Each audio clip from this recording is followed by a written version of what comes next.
안녕하세요. 김은행 형사입니다. 제가 오늘 준비한 영상은 환경 분쟁에 대해서 얘기를 좀 해보려고 합니다. 환경 분쟁.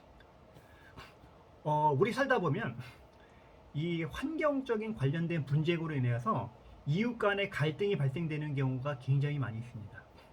특히 이제 주변에 공사라도 이제 발생하게 되면 그것 때문에 갈등이 있는 경우도 굉장히 많고, 또 위아래, 또 상가 건물 관련해서 소음이나 진동 분쟁 때문에 그런 경우가 굉장히 많이 있습니다.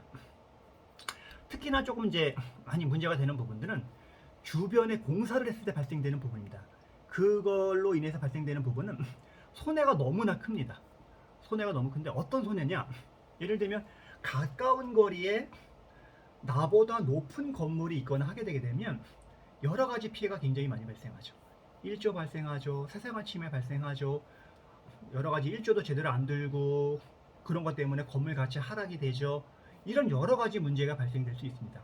그 다음에 공사하는 중에 각종 먼지, 빛공해, 소음공해, 공사 2, 3년 하는 동안 정말로 악몽 같은 그런 시간을 보내시는 경우가 허다합니다.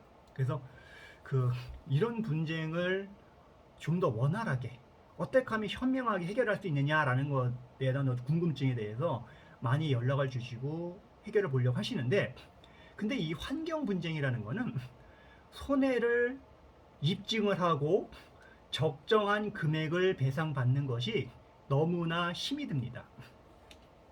제도적으로 환경 분쟁이라는 결국에는 민사상 손해배상입니다.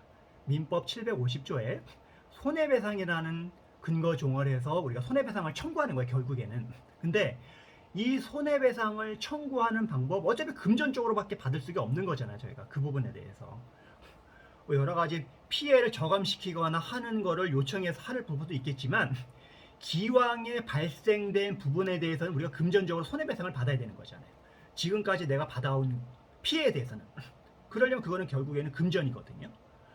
추후에 장래적으로 발생되는 거는 저감을 요청하거나 대책을 마련할 수도 하다거나 이렇게 할 수도 있는 부분이 있지만, 과거의 피해는 내가 금전을 받아야 되는 거예요. 그런데 제도적으로 금전 배상을 받을 수 있는 방법은 두 가지가 있어요. 하나는 전통적인 방법인 법원에 소송하는 거예요. 손해배상 청구 소송하는 거예요. 두 번째로는 환경부 예하에 있는 환경분쟁조정위원회에다가 재정신청이나 조정신청을 하는 거, 보통 재정신청을 많이 합니다. 그런데 법원에 소송을 하거나 환경분쟁조정위원회에다가 재정신청을 하게 되면 내가 원하는 만큼 손해배상 금액을 받을 수 있을까요? 아니요, 절대로 그렇지 않습니다. 손해배상을 하거나 환경분쟁조정에 재정신청을 하는 거는 내가 상대방을 압박하는 그런 수단으로 활용을 하셔야 되세요. 법원에 손해배상을 하면은 적정한 금액의 손해배상을 받기가 쉽지가 않아요. 그 다음에 내가 그 손해를 다 입증하셔야 되세요. 불법행위는 피해를 받은 사람이 입증을 하셔야 되세요. 그 피해를 입증하기 위해서는 막대한 비용이 들어갑니다. 감정하셔야죠. 법원에서 그냥 감정해 주시나요?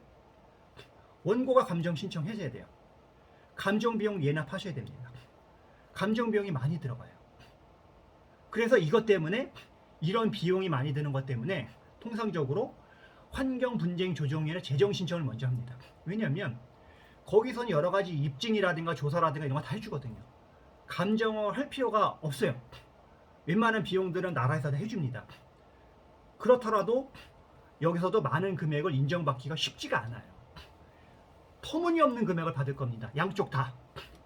그래서 활용 방안을 법원이든 환경분쟁조정위원회든 우리 가해자한테 우리 당신을 상대로 해서 이렇게 소송 제기를 했어 라고 해서 압박 수단으로 하셔서 그거기 끝나기 전에 원만하게 합의를 할 수 있도록 방법으로 조금 하셔야 됩니다. 그걸로 이용하셔서 당사자 간의 원만한 합의를 끌어서 적정한 배상을 받을 수 있도록 하셔야지, 여기서 나오는 법적 분쟁을 통해서 내가 원하는 금액을 받는다는 것은 사실상 굉장히 어렵습니다. 실무적으로. 네. 그리고 또 하나는 뭐냐면 여러 가지 분쟁이 많이 발생을 해서 관할 행정기관에다 민원을 계속해서 넣으시는 경우가 많아요. 반드시 하셔야 됩니다. 계속해서 알리셔야 되고 조치를 해달라고 하셔야 됩니다. 어떤 거에 대해서? 관련된 해당 부서의 관련 법에 따라서 조치를 해달라. 소음진동관리법, 건축법 위반, 여러 가지 뭐 대기환경법 위반, 관련된 행정 법률이 있을 거예요. 이런 법률을 위반했기 때문에 행정기관 너네들이 와서 단속해줘. 과태료 때려. 행정처분 때려. 이런 식으로 뭔가 적극적으로 얘기를 하셔야 됩니다. 이런 민원을 계속해서 하셔야 돼요. 그렇게 하셔서 결국에는 민원을 계속하는 부분이 상대방을 압박하는 수단으로 쓸 수 있습니다. 그런 거를 통해서, 왜냐하면은 건축가에서도 자꾸 민원 들어가게 되면 당신들 뭐 하는 거 빨리 민원 해결해. 이거 해결하지 않으면은 우리 나중에 공사중지 명령 할 수 있어. 아니면 행정처분 할 거야. 아니면 민원 해결하지 않으면 우리 준공 허가 안 해줄 거야. 준공 승인 안 해줄 거야. 이렇게 나올 수가 있어요. 그렇기 때문에 행정기관을 계속해서 괴롭혀야 되고, 그걸로 인해서 원만하게 협의를 끌어낼 수 있는 방안으로 쓰셔야 되는 겁니다. 그런데 행정기관에서 이렇게 했는데도 소극행정이나 탁상행정을 하는 경우가 있어요. 그래서 민원을 계속 내보내야 됩니다. 그래서 민원을 내보낸 여러 가지 민원서를 잘 준비를 하셔서 나중에 준공 승인을 받을 시점에 감사 청구나 고충 민원이나 이런 거를 해서 담당 공무원을 압박하고 상대방을 압박하는 수단을 쓰셔야 되세요.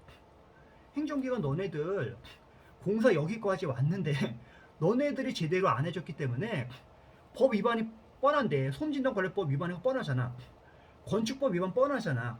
건축법 관련해가지고 뭐 차양막 설치하거나 뭐 소음막 방음벽 설치하거나 이런 거 하나 안 했잖아. 너네들 관리 안 했지? 건축법 위반한 부분이 명확한데 안 했잖아. 그렇기 때문에 우리한테 손해가 확대가 됐어. 민원인한테 손해가 확대가 됐어. 행정기관 너네들이 선행해서 이런 부분을 적절하게 행정 감독이나 명령을 제대로 했었으면 이런 문제가 없었을 텐데 너네들 때문에 손해가 확대가 됐어. 이런 식으로 계속 압박을 하는 거죠. 그러면서 민원서라든가 감사 청구서나 이런 거 넣은 부분을 첨부를 해서 우리가 이렇게 했어. 우리하고 엄마는 합의해 하고 상대방도 압박하는 겁니다. 이런 식으로 해서 계속해서 우리가 뭔가를 압박해서 상대방을 통해서 우리가 원하는 금액을 도출할 수 있도록 만들어 주셔야지, 법적인 제도를 통해 가지고 한다는 원만한 어떤 금액을 원하는 금액을 받는다는 건 쉽지가 않습니다. 그리고 환경 분쟁은 내가 뭐 주머니에 손 넣고 기다린다고 되는 게 아니에요. 내가 적극적으로 피해를 보신 분들이 계속해서 문을 두드리고 자꾸 뭔가를 하시고 뭔가를 하셔야 되세요. 그래서 적극적으로 뭔가 조치를 하셔야 되고, 그래서 여러 행정적인 민원이라든가 행정 관련된 법률 자문이라든가 뭐 행정 분쟁이라든가 뭐 환경 분쟁 위원회 어떤 재정 신청을 한다든가 이런 부분에 대해서 혹시 자문이나 필요하시면은 언제든지 연락 주면 저희가 자문을 해서 어떤 방향 설정을 저희가 해드릴 거고요. 그래서 오늘의 핵심은 뭐냐? 환경 분쟁에서 제대로 내가 원하는 방향의 어떤 금전을 받으려면 내가 적극적으로 여러 가지 수단을 통해 가지고 압박하는 수밖에 없다. 그래서 어느 정도 내가 우위를 점해서 원만 합의 금액을 이끌어낸 것이 가장 현명한 방법이다. 법적 제도를 통해 가지고 내가 원하는 금전을 받는다는 것은 거기까지 가기도 쉽지도 않고, 설사 갔더라도 내가 원하는 금액을 받기가 사실상 쉽지가 않더라 라는 부분을 말씀드리고 싶어서 오늘 영상을 준비를 해봤습니다. 네, 오늘 여기까지 하겠습니다. 감사합니다.